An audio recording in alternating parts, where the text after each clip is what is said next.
curta. A estratégia é dar o gás no início, que depois não dá tempo de recuperar.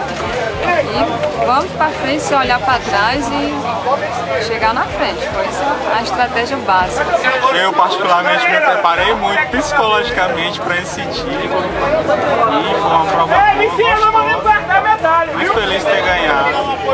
Agradecemos a Bike News que conta com a gente. A todos que acreditaram e me ajudaram a investir, o próprio Marcelo, a Joana, a Gi, me deu uma força para estar aqui hoje. Valeu, pessoal!